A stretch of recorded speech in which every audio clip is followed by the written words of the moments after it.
శ్రీమాత్రే నమః అండి అందరికీ. చైత్రమాసంలో అమావాస్య ముందు వచ్చే ఏకాదశిని వరుదిని ఏకాదశి అంటారు. ఈ ఏకాదశి చైత్ర పౌర్ణమి తర్వాత కృష్ణపక్షం ఏకాదశి తిథి నాడు వస్తుంది. పురాణాల ప్రకారం వరుదిని ఏకాదశి రోజున ఉపవాసాలు పూజలు చేయడం వల్ల పాపాలు, బాధలు, రోగాలు, భయం నుంచి ఉపశమనం లభిస్తుంది. వరుదిని ఏకాదశి నాడు శ్రీ మహావిష్ణుమూర్తిని పూజించడం వల్ల 10,000 సంవత్సరాలు తపస్సు చేసినంత పుణ్యఫలం లభిస్తుంది.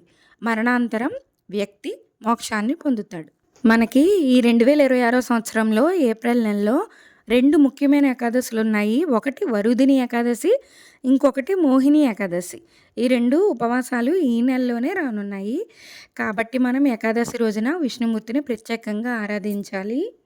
వరుదిని ఏకాదశి తిథి ముహూర్తం ఎప్పుడొచ్చిందంటే ఏప్రిల్ 13, 2026 సంవత్సరం సోమవారం నాడు వచ్చింది.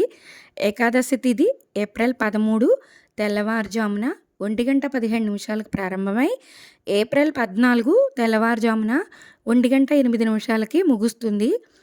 ఉదయ తిథి ఆధారంగా ఏప్రిల్ 13 సోమవారం మనం ఉపవాసం ఉండాలి. ఈ ఉపవాసం ఏప్రిల్ 14 ద్వాదశి తిథి నాడు విరమించాలి.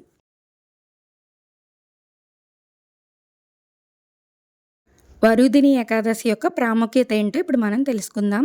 స్కంద పురాణంలో వరుదిని ఏకాదశి చాలా ఫలవంతమైనదిగా వర్ణించబడింది.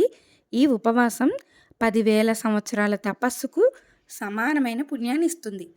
ఈ ఉపవాసం వల్ల అన్ని పాపాలు నాశనమవుతాయి.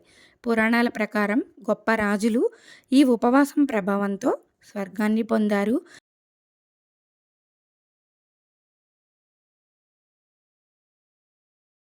వరుదిని ఏకాదశి ప్రత్యేకత ఏంటంటే ఈ 2 ఏకాదశులు సోమవారం వస్తున్నాయి. అందువలన విష్ణు పూజతో పాటు శివ పూజ కూడా చేయడం వల్ల ఎంతో శుభప్రదం. సోమవారం విష్ణుమూర్తి ఆరాధనతో పాటు శివలింగానికి మంచినీరు, బిల్వపత్రాలను సమర్పించడం వల్ల విశేష ఫలితాన్ని ఇస్తుంది. మరి ఈ వరుదిని ఏకాదశి పూజా విధానం ఎలాగో తెలుసుకుందాం.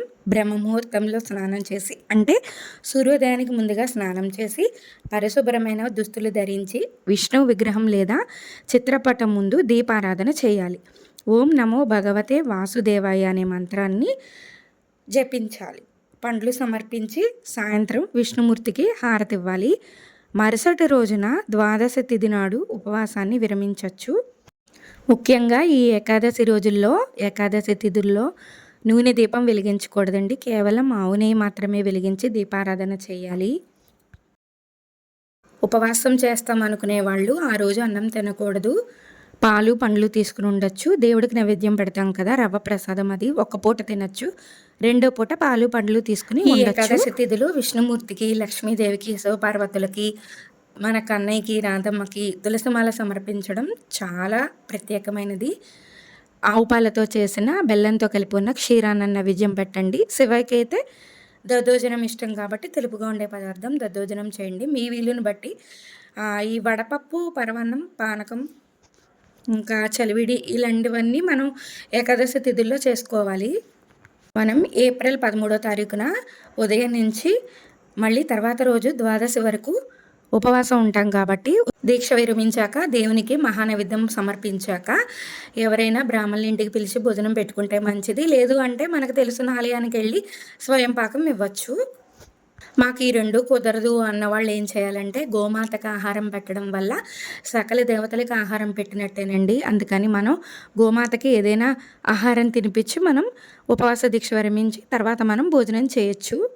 విష్ణుమూర్తికి సంబంధించి విష్ణు సహస్రనామం, లక్ష్మీదేవికి సంబంధించి కనకధారా స్తోత్రం, శివయ్యకి సంబంధించి చంద్రశేఖరాష్టకం, ఇంకా శివ పంచాక్షరి స్తోత్రం, ఇవన్నీ చదువుకోండి. కేవలం దైవనామస్మరణ, ధ్యానం తప్ప ఏకాదశి తిథిలో మనకి వేరే ఆలోచనలు కానీ, వేరే అహంకారం కానీ, కోపం కానీ అవేమి ఉండకుండా ప్రశాంతమైన మనసుతో భగవంతుని ఆరాధన మాత్రమే చేసుకోవాలి. ఏకాదశి తిథిలో మనం ఇలాంటివన్నీ చేయడం వల్ల మనం జీవితంలో ఎలా ఉండాలి, ఏ సమయాల్లో ఎలా నడుచుకోవాలి అన్నది మనకు అలవాటు అయిపోతుంది. అందరికీ ముందుగా వరుదిని ఏకాదశి శుభాకాంక్షలు. మరొక అద్భుతమైన వీడియోతో మీ అందరినీ కలుస్తాను. శ్రీమాత్రే నమః.